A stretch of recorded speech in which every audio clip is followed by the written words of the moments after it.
Okay, hi everyone and welcome to today's ARCHER2 webinar. Today our speaker is Damla Serper, who's giving her talk Modeling Cake Formation in the Centrifugal Filter using the Discrete Element Method on ARCHER2. If you have any questions either during or after the talk, you can feel free to type them in the chat window or you can click on the raise hand button just at the bottom of your screen. So yeah, without further ado, I'll hand it over to Damla. Yeah, thanks for the introduction. Can you hear me properly, everyone?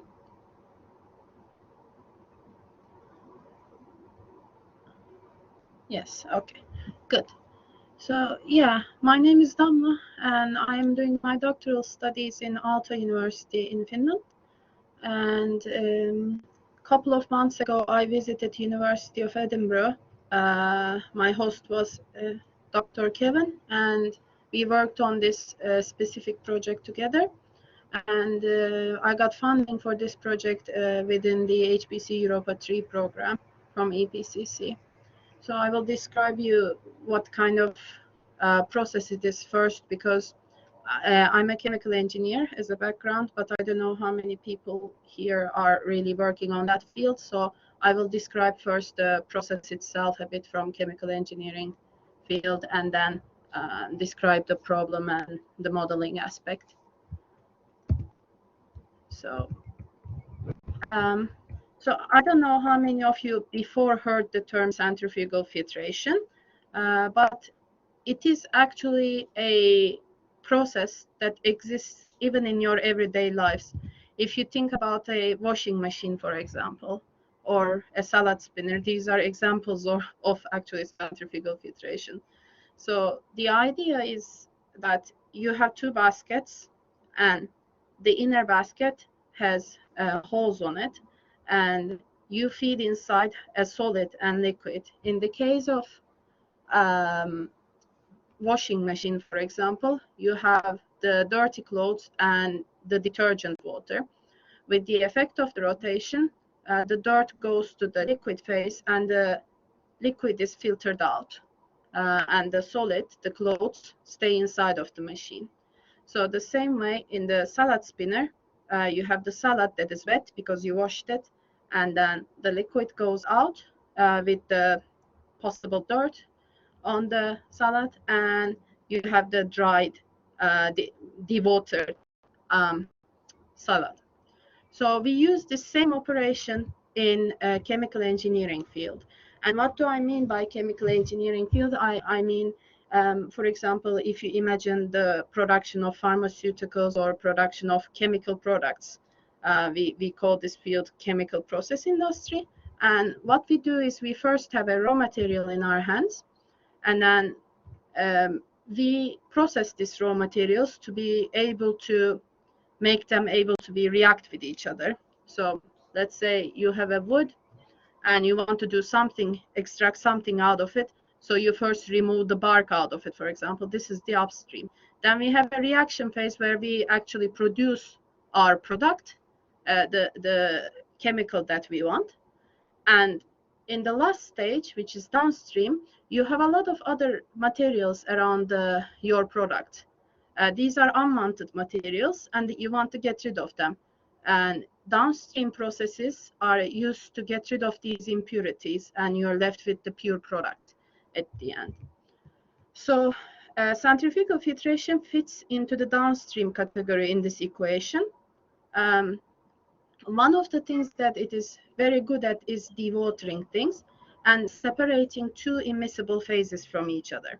So if you have a solid that doesn't dissolve in the liquid that it is in, and you want to collect your solid out of that very big volume of liquid, you can use centrifugal filtration or many of the filtration operations to remove the bulk liquid from the system and have a more concentrated solid.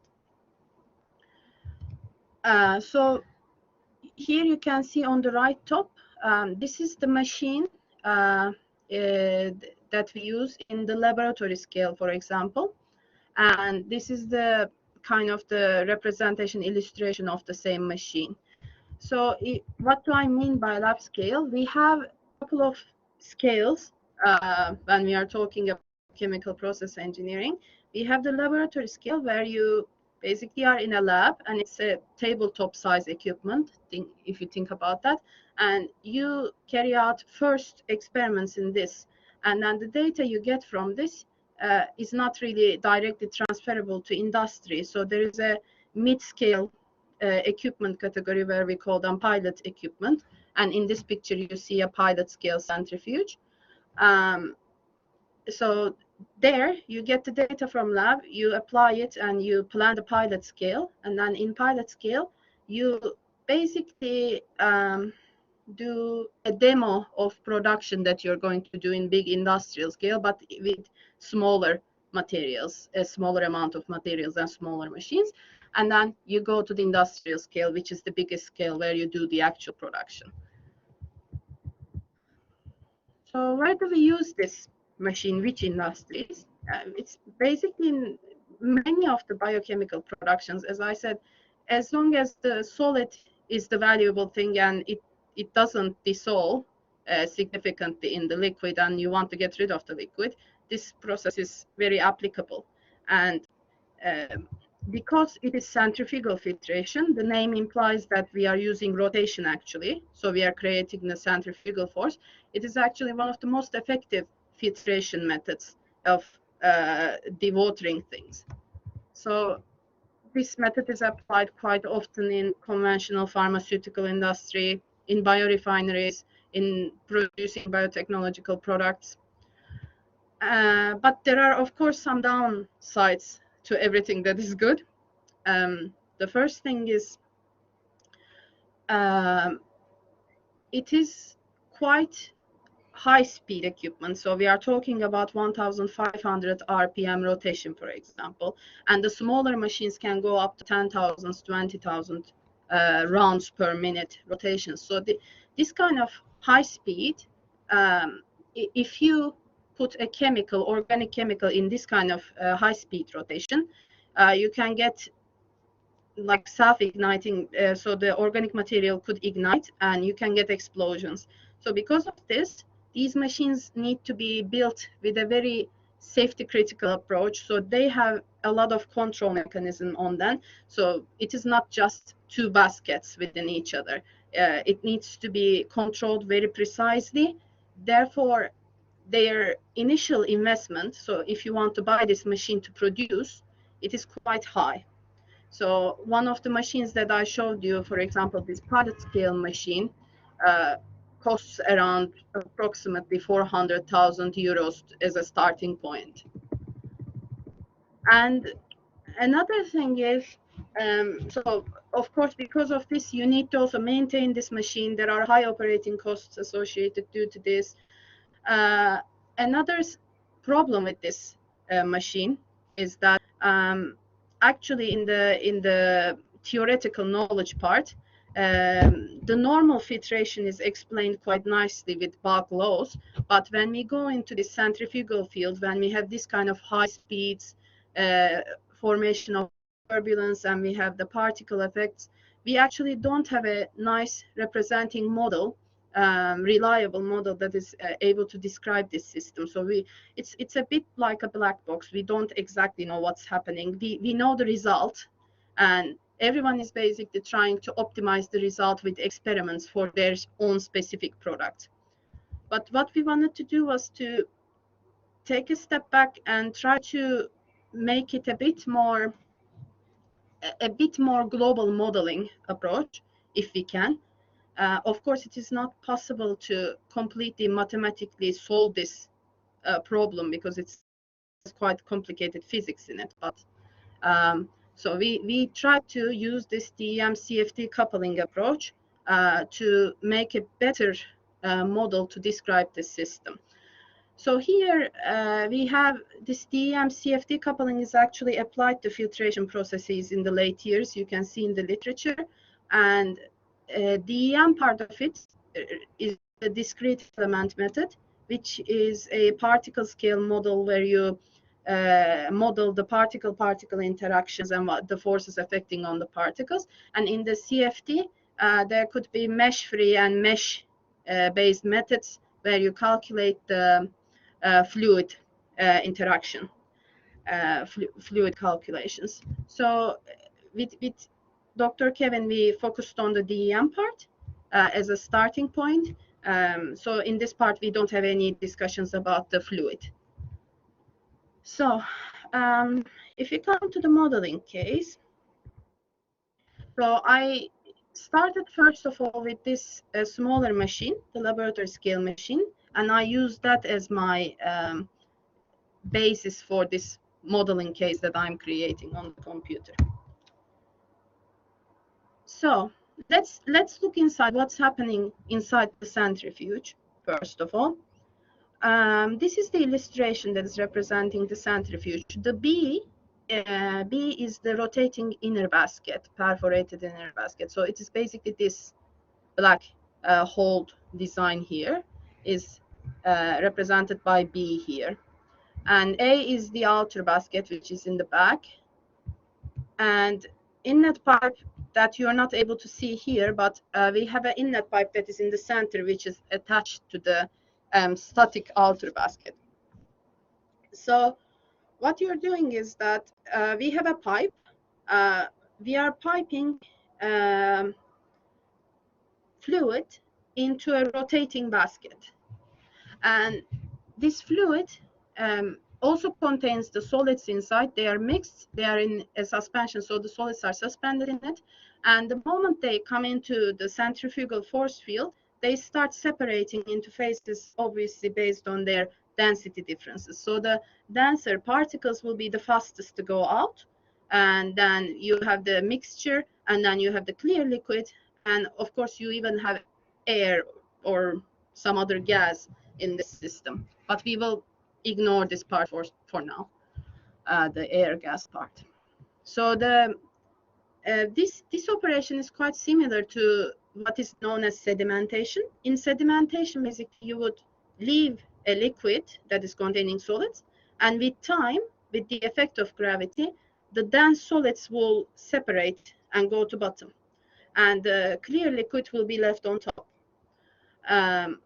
Instead of doing it this slowly, by creating this rotation along this axis, we are forcing this separation to happen faster. So if the gravitational force is G, we have 256 Gs when we have 1,500 RPM in this size machine. So we are increasing the G, and we are causing the particles to kind of be settled on the walls instead of on the bottom. And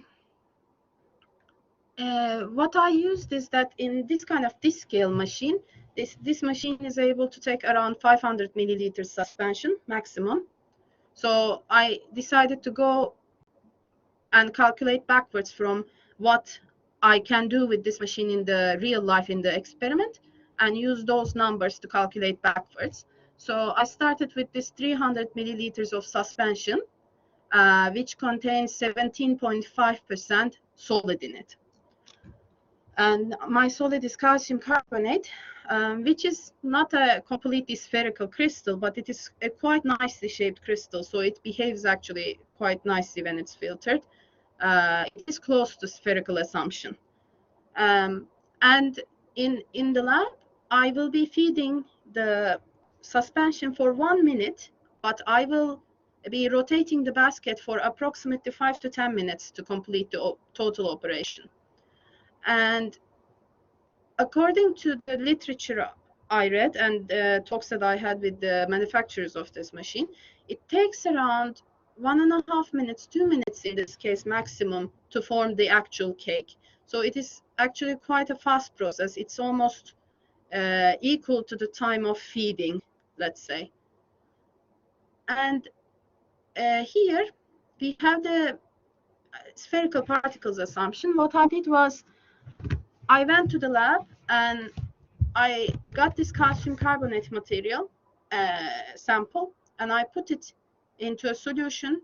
And there is a method called laser diffraction in chemistry, where you can shine a laser and the particles, the suspension is like passing through a pipe, and you shine a laser to see the area it's kind of projecting, then with that information you calculate the equivalent spherical size distribution of these particles. So I did that measurement to get their size distribution. And then one thing about discrete element method or any of these CFD methods, when you go to these real scale equipments, like real laboratory and pilot scale equipments, you have actually in reality millions to billions of particles inside. But unfortunately, it's not still computationally possible to, even if you use supercomputer, it is not possible to compute billions of particles. Therefore, we needed to scale up our particles, and I just chose 200 as a random number to further play with it later, depending on the results. And here, as I said, we ignored the air, the gas completely. And in this case, in the DEM calculations, we do not have any liquid volume present. It's not being calculated. What we have that is representing the liquid effect on solid is that we have the forces exerted by liquid on the solid, and the solid forces and the solid volume-wise is present in the system. Then I will talk a bit about the applied forces. So when we have this, let's say 1 or 2 particles next to each other, what happens? What kind of forces are we talking about? So first of all, let's say this is our main, like this blue particle is our main particle. This is one of the calcium carbonate crystals, let's say, and it's perfectly spherical in this universe that we created. And it is currently standing in the water. It's standing in the water. It has a velocity. I will explain it later why it is in that direction, but it is in the water. And what you would think first of all is that it is having the effect of gravity, and there is a buoyancy force. Obviously, anything that is in a liquid will have this buoyancy force. And so we have the gravity, which is the mg, and we have the buoyant force, which is basically the volume that it replaces. Then the next thing we have, the biggest force in the system is actually the reason there is pressure difference, the reason that the thing that is driving this whole operation is actually the centrifugal force. If you remember from the high school physics classes and stuff, if you rotate in a direction, there is an opposing force being created. So cars in the road, for example, when they speed up, they tend to try to be pulled out of the road. Sort of this effect. The same effect happens here as well. So you're rotating in the, there's a rotation. So therefore, there will be an opposing force created, and this will push the particle outwards. So this is the centrifugal force, and it is represented with this equation. Here, the omega is the rotational speed, and r dist is the distance from the radial center of the rotating basket. And then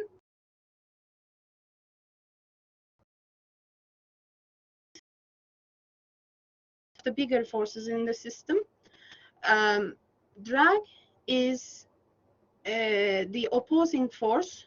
It's the normal force to the direction of the fluid flow. So because there is a fluid and there is a solid in it, when the fluid moves, the particle does want to keep its position. So there is an opposing force created to keep that position. And therefore, we have this drag formula. This is the most basic drag formula in the books. And here, the U relative term is basically the velocity of the relative velocity of particle to the fluid. So this implies that we need to know the velocity of the fluid to be able to write this force. the velocity of the particles are calculated by the DEM software, because it's basically calculating the particle positions and velocities and everything for us. But on the other hand, we don't know much about the fluid because we are not calculating it currently. So what we did was we did a crude assumption of the fluid velocity based on the radial location.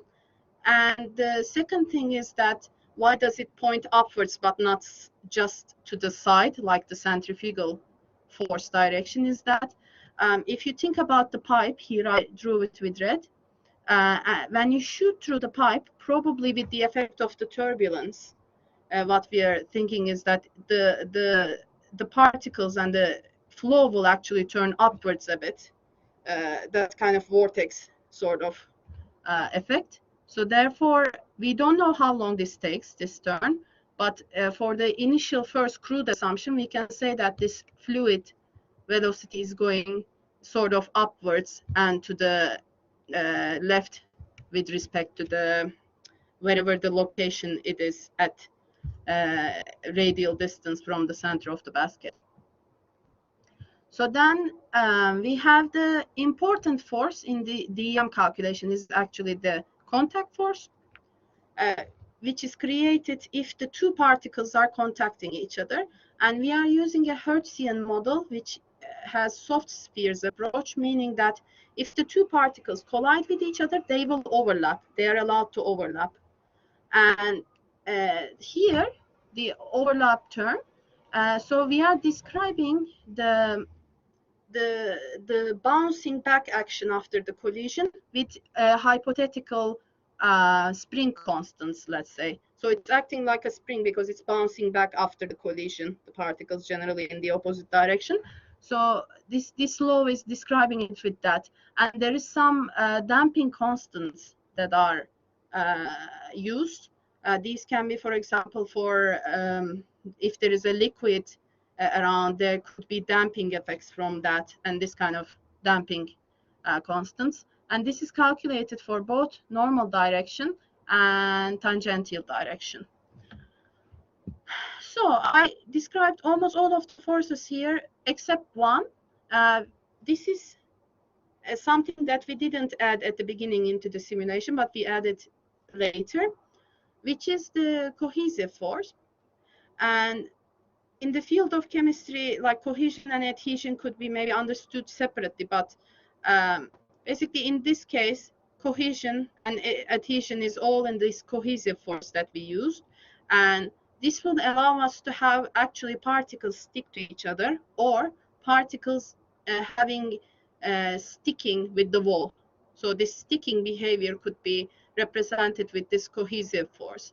And majority of the materials have some sort of cohesiveness, but this effect becomes very important the moment we are talking about ultra-fine particles. And in this case, the particles we have calcium carbonate in reality are ultra-fine particles. So cohesion effect could be, because of that, maybe potentially need to be included in this simulations.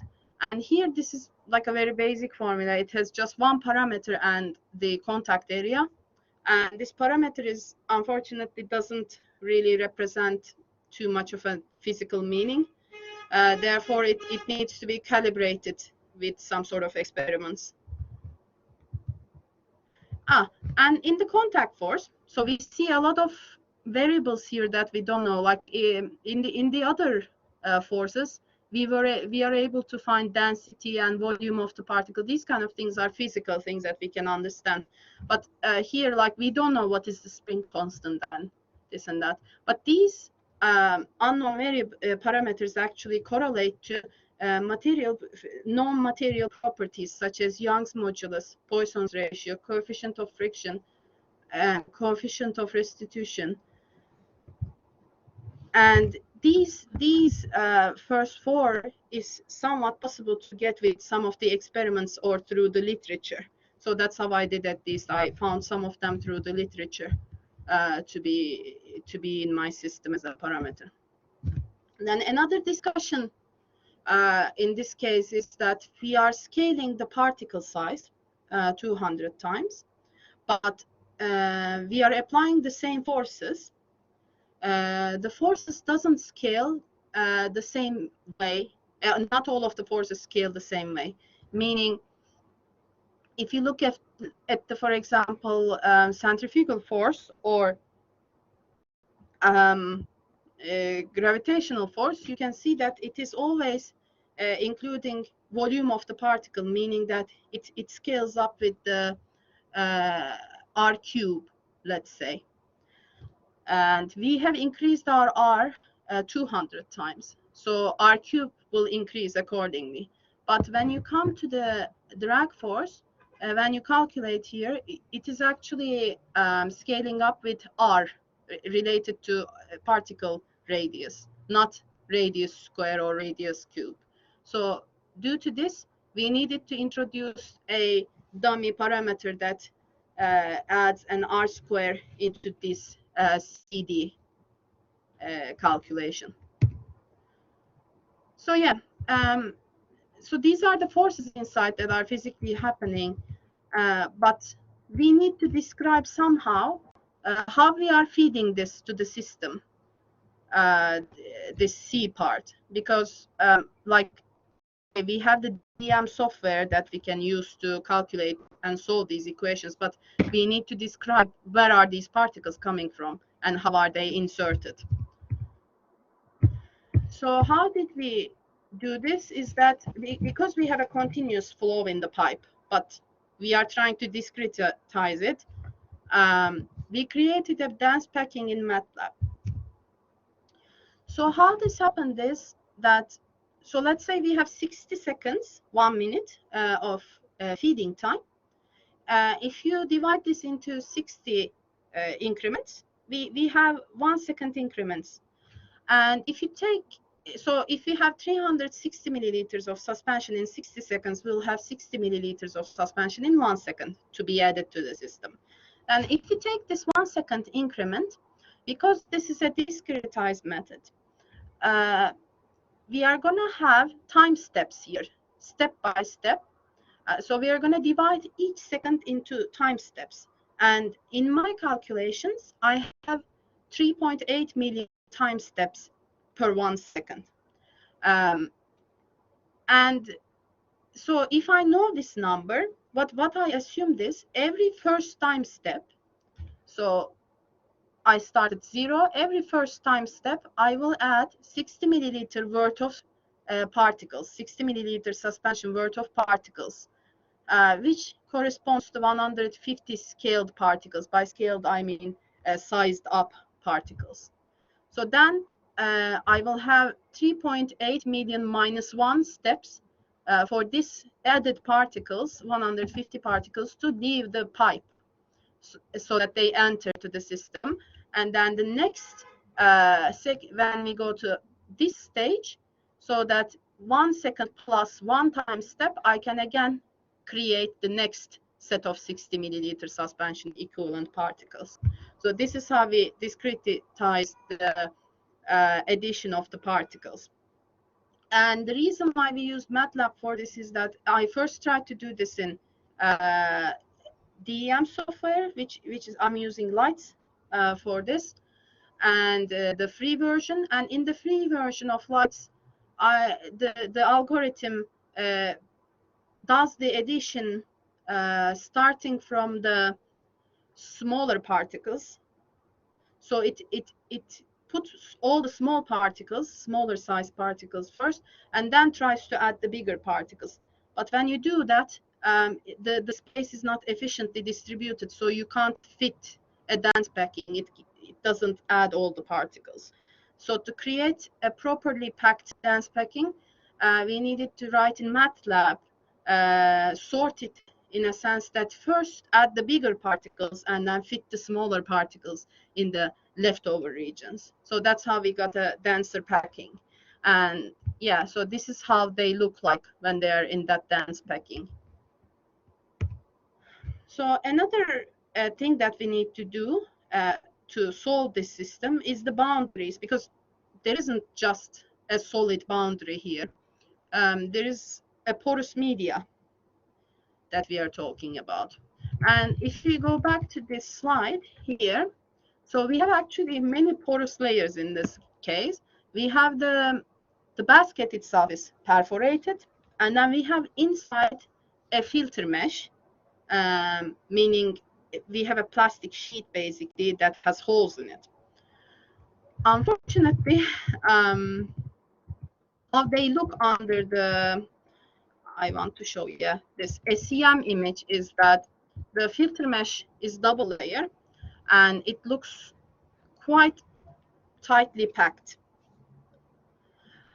We needed to somehow simplify this because it is very hard to draw this kind of, like, you can draw this kind of geometry, but it is very costly to try to solve around this kind of complicated geometry. So what we did in first trial was to simplify this mesh structure into more like square pores. Like they are just uniform square pores that are distributed along the radius of the thing. And we have scaled the size of the pores the same way we scaled up the size of the particles, so 200 times. And this is the drawing of the cut drawing of the actual basket and the inlet pipe of the machine. And what we did is that I go to Gmesh, and in Gmesh we draw this kind of geometry. So I draw this by giving like the locations mathematically exactly describing which parts are pore and which parts are solid. And then we draw this kind of geometry. Then we do the meshing of that kind of geometry. But one problem with this kind of meshing, as you can see, it has very, very, very teeny tiny parts, and it has larger parts. So when you have this kind of problem in a meshed method, you are going to go from very fine to very coarse grain, coarse mesh. And that causes problems in the computations generally. So therefore, you need to keep all of the mesh smaller to prevent problems. And that causes for you to have, in this instance, for example, we had 100,000 elements to represent this at 200x scale. So if we were at the regular scales, it would have been even worse. So as I said, this is computationally quite limiting because we tried to run with this first using the STL file, but this slows down the computations a lot, extremely. And another problem we have in this kind of method of representing the boundaries is that we have a curved, like we have a circle on the top, and there are some angles involved in this geometrical shape. And when I'm prescribing where every is and stuff, I'm writing everything with cosine and sine functions, which have built-in kind of restrictions of when you're using Gmesh. Like you can have minimum 0.005, let's say, degree in this function. But when we go lower than 200x, let's say if we wanted to just increase our size to 100x instead of 200, the Gmesh is not able to anymore generate that geometry because the angles become so small. So this is also another problem with the complexity of this geometry and how to represent this kind of a lot of curved portions and so on and so forth.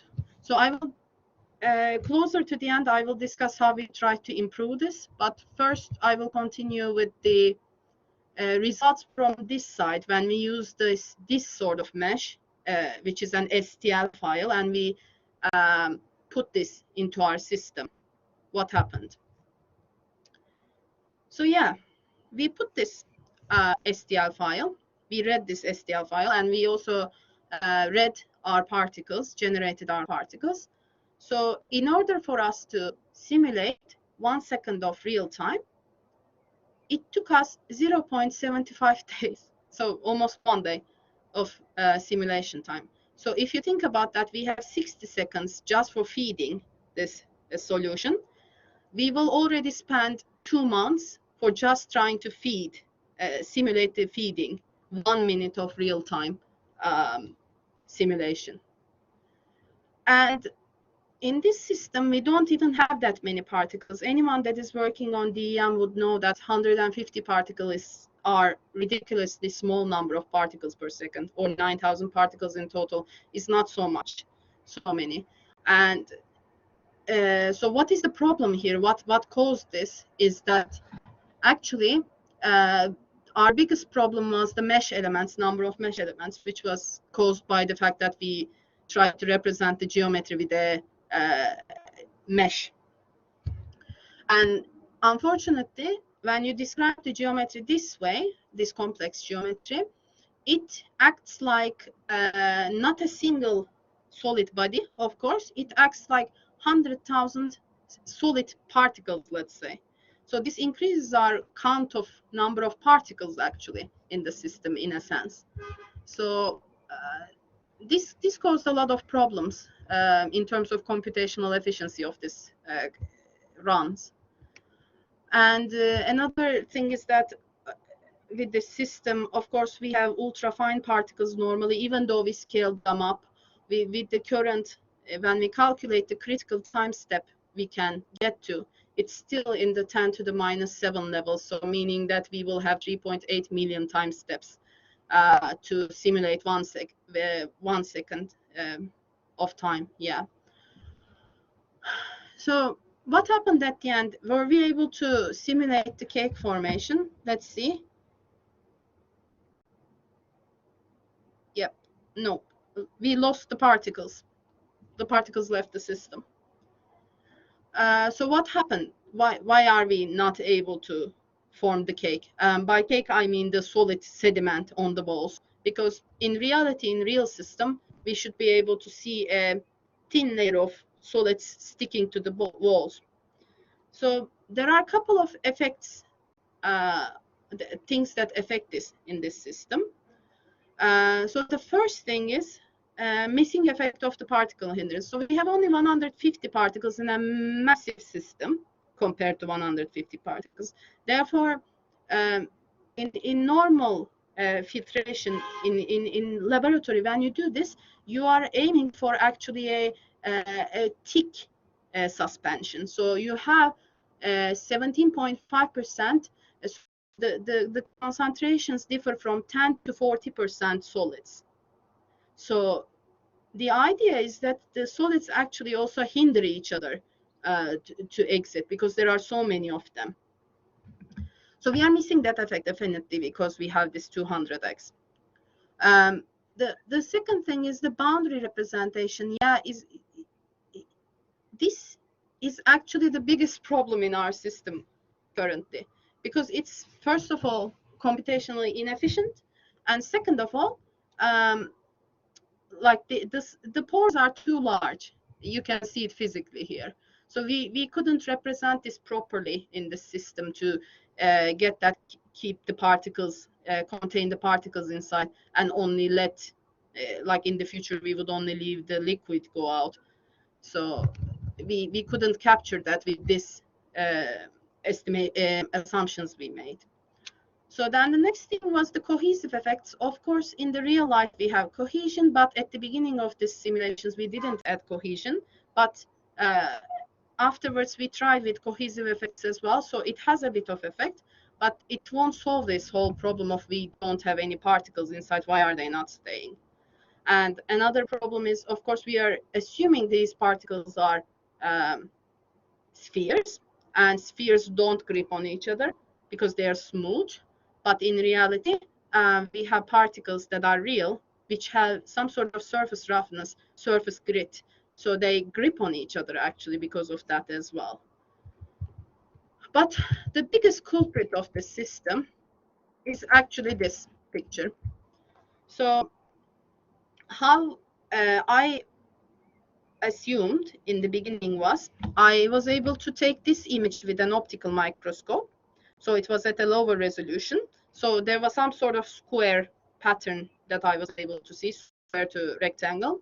So by taking that into account, and the pore diameter that is given to me by the manufacturer using that two numbers, I assumed I have square or rectangle pores of this size, these dimensions, which was 50 micron. But in reality, because the geometry, even though the pore size that they describe is 50 micron, because the geometry is kind of pressed on top of each other and it's not an open geometry. So the idea is actually to grab the solids and get them stuck into the system, but the fluid will just flow. So in this kind of closed systems, you can do two things. What comes into my mind. One is that you're gonna completely go in detail and describe this with like a full tomography or something to get the whole detail of the 3D structure, which is gonna be even more computationally inefficient than what we did currently. And the second solution to this is a bit of a hack. So if I run this operation in the as an experiment at lab, and because even though the pore sizes are 50 micron, described as 50 micron, because they are in a closed manner and they have like kind of ins and outs in the 3D structure, they are actually holding even smaller particles. It's not acting like a 50 micron pore. So what is happening is maybe, let's say 10 micron particles are able to pass, but let's say 12 micron particles already start getting stuck into this structure because of the 3D shape. So what we can do is that we can go to lab and we can run this experiment with this material, and we can see what is the, we can take the filtrate, which is the liquid part that comes out of the system, which will contain the escaped solid particles. And these will be the finest ones probably, because the bigger ones won't be able to escape this structure. So we can do the laser diffraction once more for this filtrate. Then if we know what is the biggest size that escaped this structure, so we can assume maybe that is our pore dimension and still assume that they are somewhat squares or circles, basically the pores itself, so or rectangles, so that it would be still easier to draw. And of course, one thing I also assumed at the beginning was how many pores per this filter mesh. And now you're seeing this very up close. But when you actually see this kind of thing, and I was in just an optical microscope, you're not really able to determine exactly how many pores are repeating in this whole like geometry, length of the geometry. So what I assumed was I just basically did like a very crude approximation. I said there would be at least like one pore difference between them. So let's divide everything to equal spaces in between. And then I just calculated the number of pores from there. But in reality, of course, it could be also that not all the pores are like there aren't maybe in fact that many pores in reality. So we need to actually get an information about what is the porosity of this material, how much of this plastic by volume is pores. So there are ways of measuring this, and I asked the manufacturer of this filter mesh at least to get an idea about it. So I'm still waiting on that. Let's see. And yeah, our problem was the boundary representation, right? Why we can't keep the cake. So what we did when I was in Edinburgh is that we ditched this approach completely. So we are not going to use any mesh, because we see that mesh equals complexity and computational inefficiency. So what we tried to do is that replace the wall with a solid wall. There are no holes on the wall. In the drawn geometry, it's just solid wall, cylindrical wall. That is super easy to draw in lights, no problems. And next thing is that because we already knew mathematically speaking, where each of the pore was located, we can use the same information to create location-dependent constraints within the contact model to sort of like switch it on and off, depending on that for the wall contact model. So when there is a contact, because the contact model will know when there is a contact to the wall, and we can use this to our advantage, which is a calculation or like check that is already being done in the system, and we can kind of hack into that and put our constraints there and make the sort of virtual pores, create some virtual pores that doesn't actually exist in the system, but by changing the constraints on the system, we can let some of the particles go and some particles be staying inside. So I have been working on this when I was in Edinburgh. I'm still in the testing stage of this, but it is close to being done. And we are thinking of writing an article on this within this year. So maybe in the future you can read that as well. But yeah, so this was the project that we did, and this wouldn't be possible without this program, to be honest, HPC Europa 3. I'll tell a couple of words about this because it was very important for my doctoral research at this. A year and a half ago, I was struggling in my research group because we have expertise in chemical engineering, but we didn't have so much know-how about how we can apply this kind of DEM method or CFD. So we needed to, I needed to find someone to help me out with the, like I needed to learn new methods, but I didn't know how. So I found this about this mobility program through an email from the Supercomputer Center of Finland. And I just contacted some of the hosts. Kevin was one of them. And I managed to get actually 2 groups to collaborate with me. And I learned a lot of new stuff from this. I got this funding. I came to Edinburgh, visited Kevin, and we worked on this DEM part. And now currently I am in actually STFC's Starsbury laboratory. So I'm working on the fluid part, which was again a contact that I found on the host list of this HPC Europa 3 program. So I'm quite have a lot of gratitude towards this program because it helped me develop myself as a researcher, and it enabled me to find other researchers that are working on my topic that would collaborate with me, and basically we can do newer things together from Finland to UK or wherever. So I think this was a really nice research project, a mobility program, and I hope it continues in the future as well. So yeah, this was all. Thanks for listening, and if you have any questions, feel free to ask. I talk a lot, so just got it. Thank you very much, Damla. And yes, just a reminder, if you do have questions, there's a raise hand button if you'd like to ask using the microphone, or there's a chat box on the right-hand side of the screen. Well, it doesn't look like we have any questions, but I'd like to thank you, Damla, for an excellent talk. That was very interesting. And thank you, everyone, for attending.